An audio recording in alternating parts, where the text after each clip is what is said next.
দাজ্জাল কি আসলে? সে তো একটা ব্যক্তি হবে, কিন্তু দেখেন ওর সিস্টেম কিন্তু অলরেডি ডেভেলপ করে ফেলছে।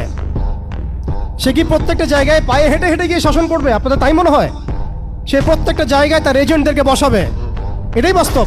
ওমর রাদিয়াল্লাহু আনহু মদিনা থেকে পুরো বিশ্ব শাসন করেছেন।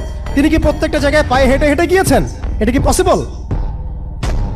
ইসলামের প্রতিনিধি ছিল, সাহাবায়ে কেরাম বিভিন্ন জায়গায় ছিলেন তার পক্ষ থেকে।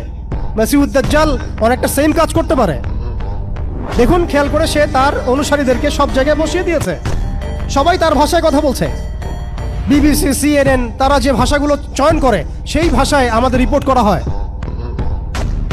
ওরা যে মিডিয়াগুলো, FBI, ওরা যে রিপোর্টগুলো প্রদান করে ওই রিপোর্টের আলোকে আমাদের এখানে প্রশাসনিক বাহিনী কাজ করে।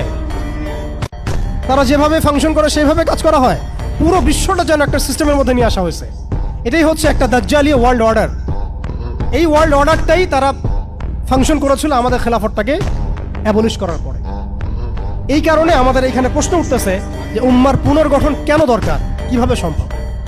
আগে আমাদেরকে বুঝতে হবে যে কোন জায়গায় আমরা চলে আসছি, কোন জায়গা থেকে। এখন কি আমাদের ঈর্ষা হচ্ছে না যে আমরা কোন জায়গায় ছিলাম? এখন কি আমাদের খারাপ লাগছে না যে আমরা আসলে কোন জায়গায় ছিলাম, আজকে কোন জায়গায় আছি? আমরা কি বুঝতে পারছি আমরা কোন জায়গায় আসছি?